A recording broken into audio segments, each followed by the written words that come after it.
Marathon open water swimming. What is that exactly?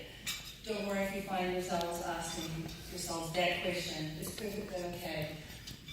You're not alone. Marathon open water swimming is a strange sport, an aquatic endurance event, sometimes as long as 24 hours non-stop, where the competitor is your mind. And the rewards are far from standard. No gold medal, no cash prize, and you don't even get the opportunity to stand on the podium. In fact, the reward is far more valuable. More on that later. Oh, and forget live streaming. You won't see the sport on ESPN. It is definitely not a spectator sport. I doubt many people would have the patience to sit on the couch and watch the monotony of stroke after stroke. Drama is common, but the timing is not predictable. As such, our audience is particularly slim, with just the boat captain and his crew, together with a handful of friends and family along for the ride. And that glorious, hard-earned finish, well, forget about it. When the swim is completed, the athlete is hauled back onto the boat unceremoniously, like a lobster catch. The boat captain, well, he's pretty much off the clock. But there's still a very long journey back to the country of origin. Most of the time, the swimmer and friends fall fast asleep. The sport sounds enticing. You constantly have to convince yourself that you can, in fact, swim from one country to another. English Channel, Strait of Gibraltar, North Sea Channel, to name just a few exciting destinations. And in case you're curious to delve further into the minds of swimmers like myself, I'll dangle a proverbial carrot with this little tidbit. All marathon swimmers eventually will assertively ask what they believe to be a rhetorical question. Why on earth would you take a boat or a ferry across the English Channel when you can swim it? That's true. Athletes willingly put their lives at risk, traversing vast stretches of water, cold water, warm water, rough water, whatever Mother Nature serves up on the day of the swim. Oftentimes, swimmers are the only humans in that stretch of water, proving conclusively that this is an odd athletic endeavour. Wildlife encounters are all but guaranteed. Bull sharks, great white sharks, Portuguese man-o-war, lion's mane jellyfish, to name just a few. Hypothermia is equally guaranteed, and it really is simply a matter of when a swimmer's body will eventually give in to the challenging elements. Despite this, each swimmer trains meticulously, taking full advantage of the only element that exists within our control. Unlike the safe, closed confines of a temperature-controlled swimming pool, devoid of any marine life, the only component we actually control is a self-motivated adherence to a near all-consuming training plan. At the peak of training, it is not unusual to dedicate 5 hours per weekday swimming, all the while juggling the commitments of a full-time job. Yes, I do have a job. Saturdays and Sundays are spent submerged in the briny, cool waters of the San Francisco Bay. Rinse and repeat. On the day of my swims, I have learned to surrender all control while praying for the absence of any wildlife encounter. I hope my mind and my body will willingly cooperate as planned. It is a strange, uncomfortable attempt trying to control that which is completely out of control, Mother Nature.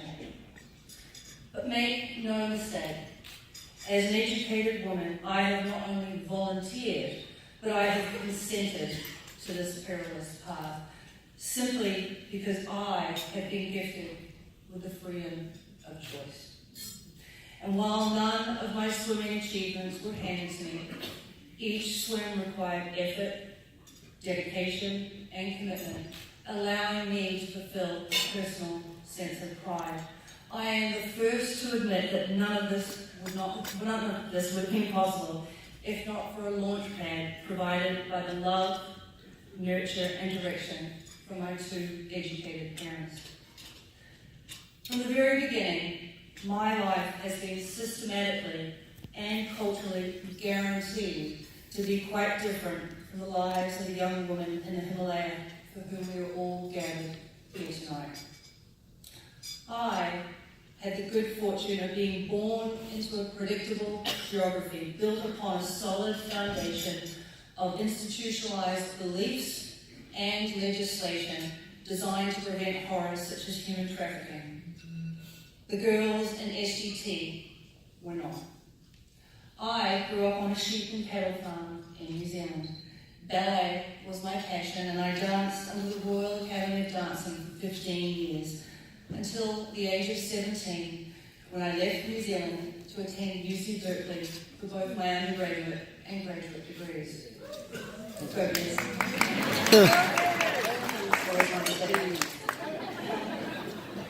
Fast forward 10 years ago, I learned to swim.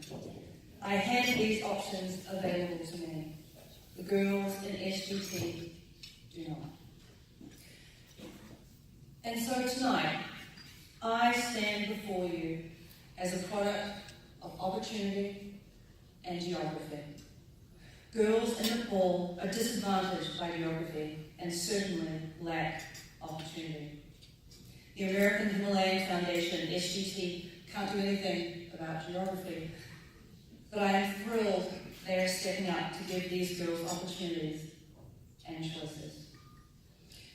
Each of my swims were completed without a wetsuit and without a shark cage. I was lucky to have a dedicated team of friends, family, and experts who shepherded me across the sea.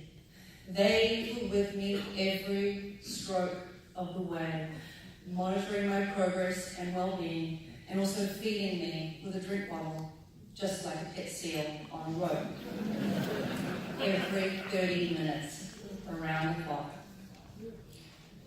But most importantly, they encouraged me and believed in me all the way. They were an integral part of my success. I have learned that there is truly nothing solo about a solo swim. It is a team effort all the way. Therefore, it is no exaggeration to state the obvious. My life has been thoughtfully planned, pretty much since the moment I was simply a twinkle in the eyes of my parents. From what I have learned, this is not the case for the poor girls from rural Nepal. But we all know this sad reality. Our collective humanity is a shameful, well-rehearsed history and reality of drastic inequality and denial. I wish I could share so many of these thoughts tonight directly with the young girls and their families in the Himalaya. I wish for them to trust in their journey of life never before imagined, filled with all that I have taken for granted. I wish I could share with them that I have learned simply with the opportunity and privilege of voluntarily facing my own fears of sharks and failure, all of which tonight seems embarrassingly trite. But I am comforted to know that the American Himalayan Foundation, Aruna, and SGT are there for them to help them face their fears, protect them from human sharks, and inspire them not to fail. So the driving force and motivation shared by each of us tonight may be distilled to one single thought, one single idea, one single six-letter word: prevention. And it starts with the establishment of role models.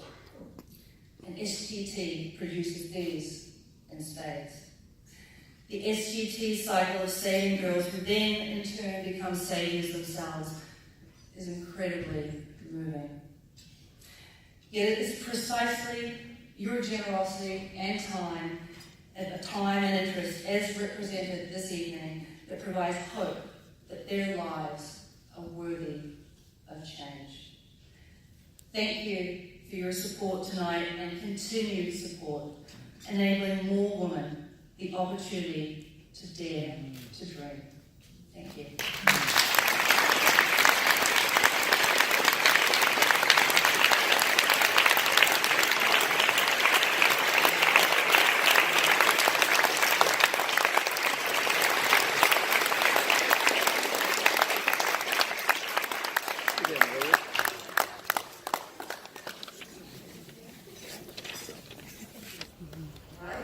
Nothing's impossible if you're brave enough to say yes.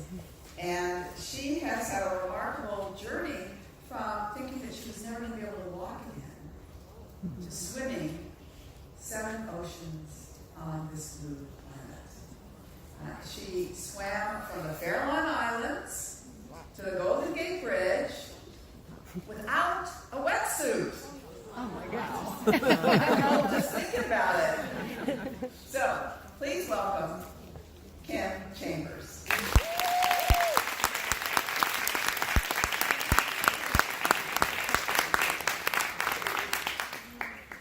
Wow, okay.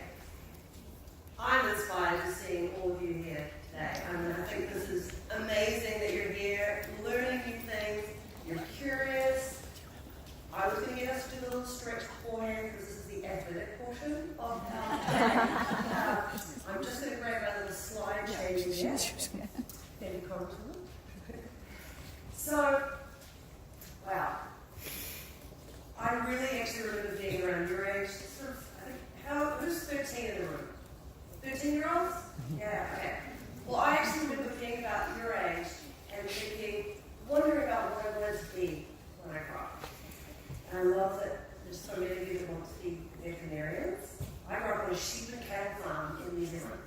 I love animals, and luring dogs and luring are very distracting. So, I'm glad this is here. So I grew up on a sheep and cattle farm in New Zealand.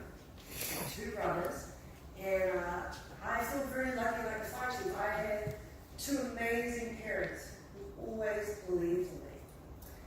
And I found that when you decide what you want to be when you grow up, I actually thought I wanted to be a ballerina. I danced for 15 years. Then I wanted to go to college, so I actually went to Berkeley. Go Bears. So I actually came to this country when I was 17. I can't believe my parents let me go at such a young age. But I'm here to tell you about my story. And I've learned that life is so unplanned. You know, there are lots of little steps in this journey for each of us. But sometimes we get knocked off course. Sometimes you hit a dead end because circumstances change. And for me, that was when I got hurt.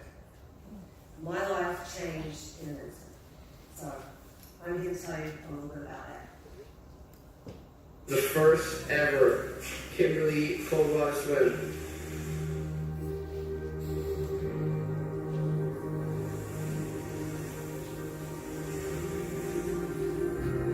The New Zealand native completed the extraordinary feat of swimming across 7 major waterways dubbed the Ocean 7. She's just one of 6 people in the world to have done it.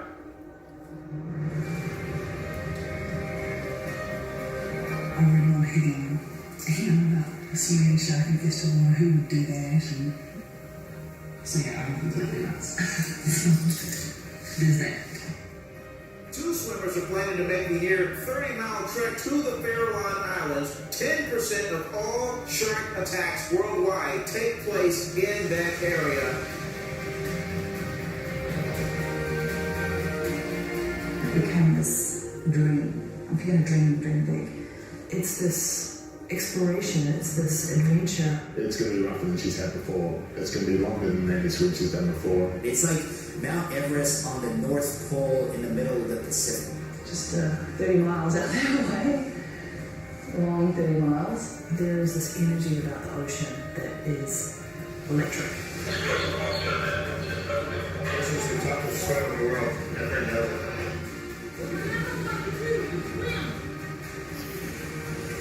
It's completely in the hands of fate.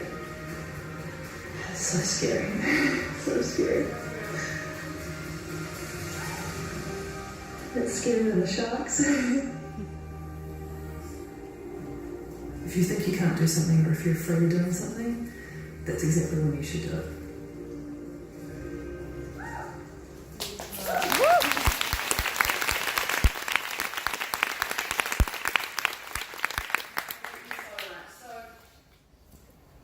I didn't grow up wanting to be a swimmer. I never even thought about swimming. I was a ballerina. Going to college here, and I was working in technology. I currently work at Adobe, so I have a science background. And I was on my way to work. Well, I looked pretty good. I just wear really, really high heels. And I slipped down the staircase where I was on. I was so particular about being on time. I was just very, very hurried that day. And ballet has given me a lot of skills, not the least of which is a very high pain tolerance. So, you put your feet in those little shoes. Are there any ballerinas in the room? Yay, the ballerinas! So, I fell down the staircase. I hit my right leg. I can't ignore the pain. A little bit stubborn. Long story short, I wake up in a hospital room here in San Francisco, and the surgeon walks into my room. I've had surgery, emergency surgery, and he said, "We've saved your leg, but we don't know what, if any, functionality you'll ever have." Those words sting me to this very day.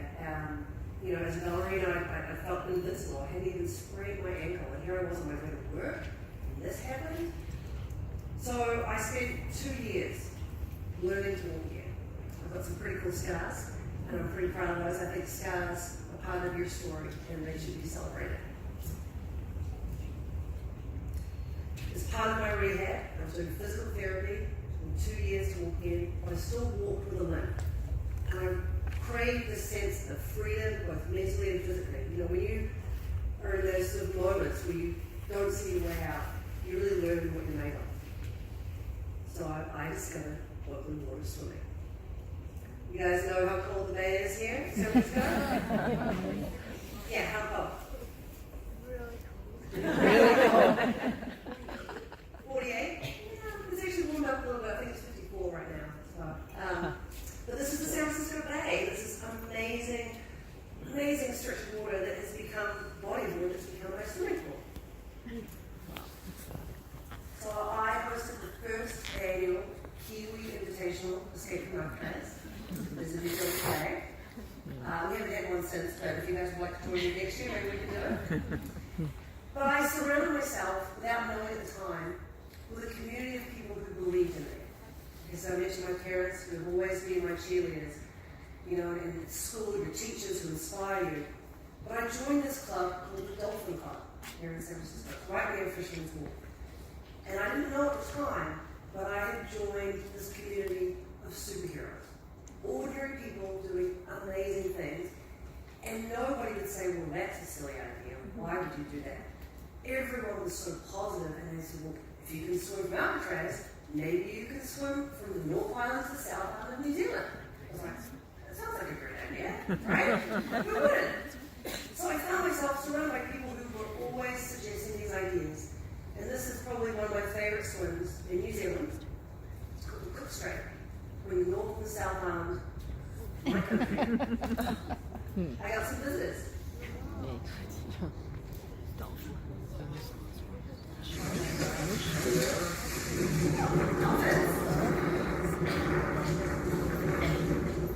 And I remember being in the water and I could hear them squeak. And so I just thought, well, I'll just squeak back. I understand that.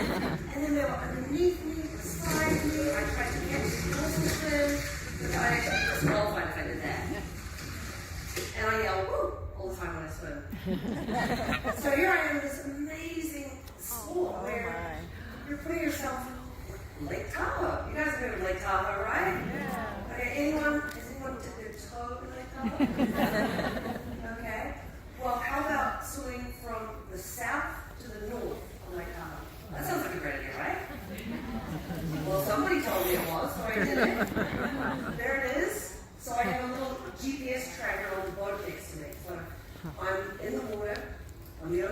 swear in the water. I'm wearing just a regular swimsuit.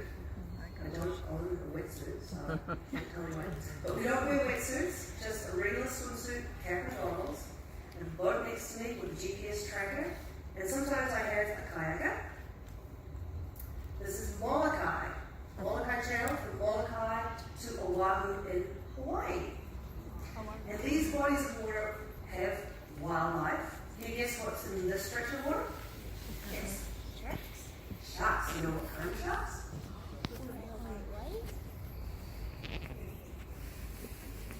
Yeah. Yes.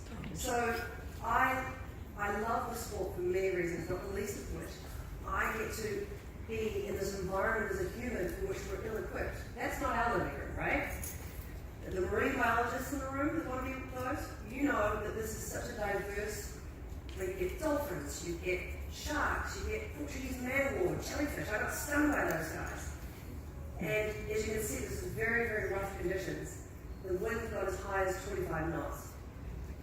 And then to finish these swims, you actually have to get out of the water with no assistance whatsoever. So this one, I've been in the water for 19 hours, non-stop. So I got in the dark, 8:30 at night, Molokai, and swam through the night, through the morning, through the afternoon.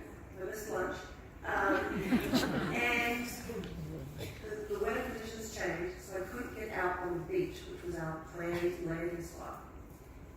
I had to kind of walk. Oh my God. After 19 hours, can you believe that? Those are the rules. I had to follow the rules. And so here I am wearing my New Zealand flag, and I've got some friends and media there. And I've got a lot of, that white stuff on my skin is zinc to protect me from the sun. And I also use lanolin, which comes from sheep, that helps protect yourself from chafing, because the water is really, really salty. And I decided I would swim from Spain to Africa. Sounds like a great idea, right? Nobody told me these were terrible ideas. Surround yourself with people that say yes. That's all you have to do. So here I am. That little squishy spot there, and there's a big cargo ship. I do have the crew monitoring the situation to make sure I don't get run over by a cargo ship, because they move very quickly. Here I am, swimming from Catalina Island to Southern California. You guys been to Catalina? Yep. Yeah. Well, this is 21 miles off the coast.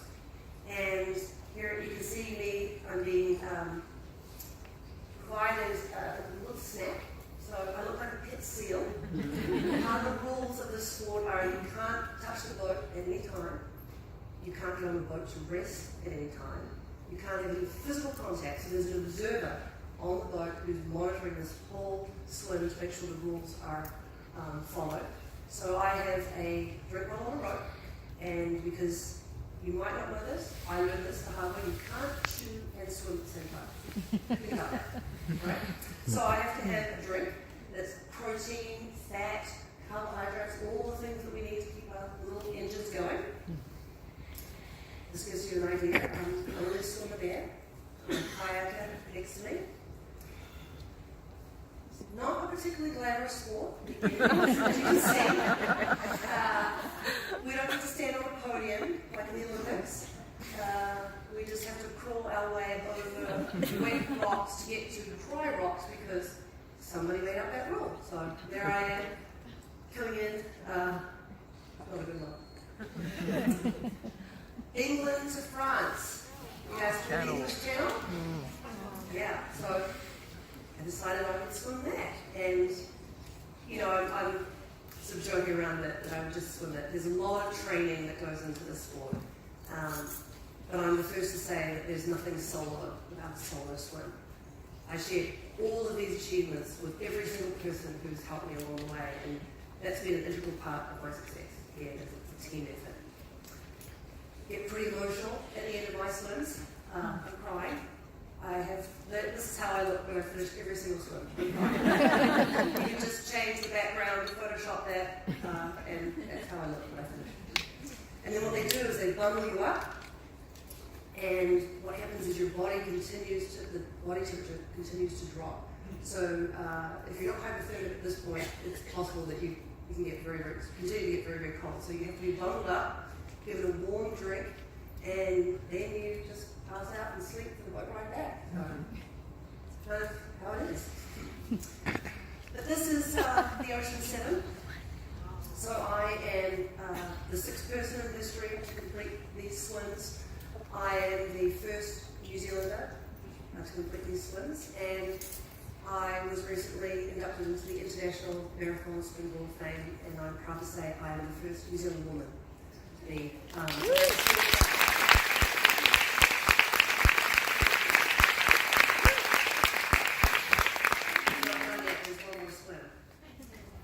Farallon Islands. Congresswoman Spear mentioned those islands. They're actually within her district. And anybody know anything about these islands? You guys should know this. Sharks, yes. These guys. Right? Great white sharks. It's the largest breeding area of great white sharks anywhere in the world. But it's a marine sanctuary. So it's protected. And I know sharks kind of get a bad rap. We've got really sharp teeth and all that. But they're very, very important in our ecosystem. And they play an important role, and I'm the first to say this is shark inhabited water, not shark infested. It's their home. So I really wanted to do this swim because what I've learned with each of these swims along the way is that when you do one swim, you're like, well, if I can do that, then maybe I can do that. Maybe I can do that. And so this was kind of the end point for me here with Farallons. I think I've used up all my 9 lives. But I really wanted to do this one. I've been out to those islands. You can take a boat ride out there. One of my friends, David McGuire, runs Shark Stewards. And he is one of the most important players in the legislation against shark finning. You know, when they take the fins off the sharks and they just throw them back. So he's working around the world to stop that. So I wanted to do this one because I really respect that water. I also feel really proud as a woman. This body is my vessel, and it has to be as seaworthy as possible. I got to eat Ben and Jerry's, I got to eat cakes. I mean, probably not healthy if there's any nutrition out here, but I put on weight. I put on 65 pounds for this swim. Wow. 65 pounds. And I'm very, very proud of that because it is a matter of life or death in these swims. So here I am, they're putting zinc on me for safety purposes. You know, I've got sharks in, but let's put some sunscreen on. And it was a 17-hour, 23-minute swim. The end point was the Golden Gate Bridge, and this was the moment where I swam into the history books.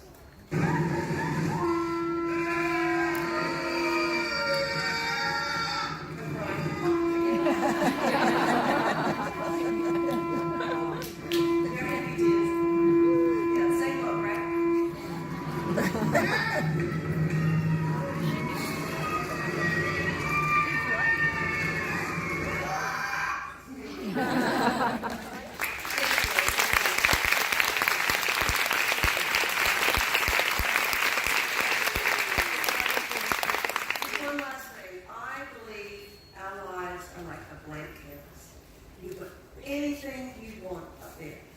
And we all have unique qualities, and we all are going to have unique journeys. So I would just encourage you to surround yourself with people who believe in you. Forget the naysayers, the people that say you can't do that. I dare you to say that to me, right? Do it. So dream big always, and I'm happy to answer questions. Come and talk to me afterwards. But thank you for your time.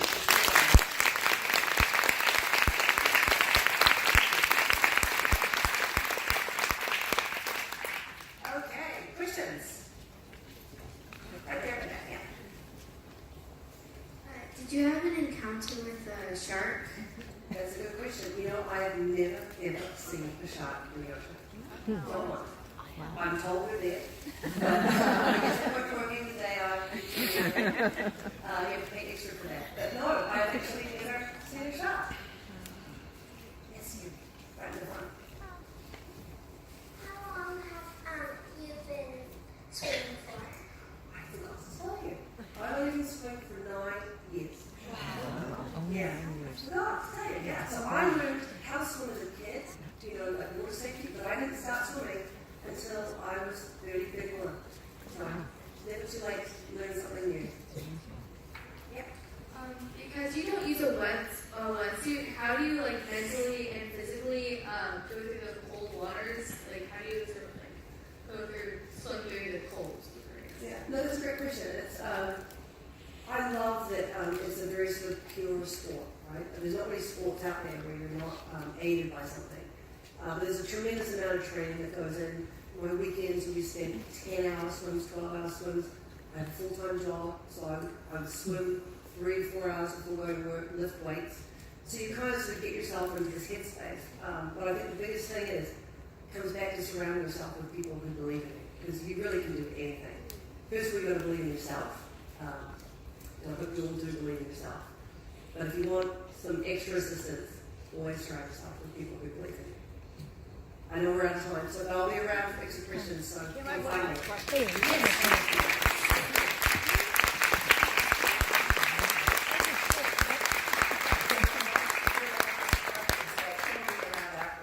What's your next goal? You know, I'll tell you guys, I haven't really talked about this. I was actually thinking I wanted to be an engineer. And my parents were like, okay, at what point do you just stop and smell the roses? So I'd actually been climbing mountains. I thought I wanted to do that. But I have a wonderful man in my life, behind every strong woman. He's a great man. And I want to be a mom.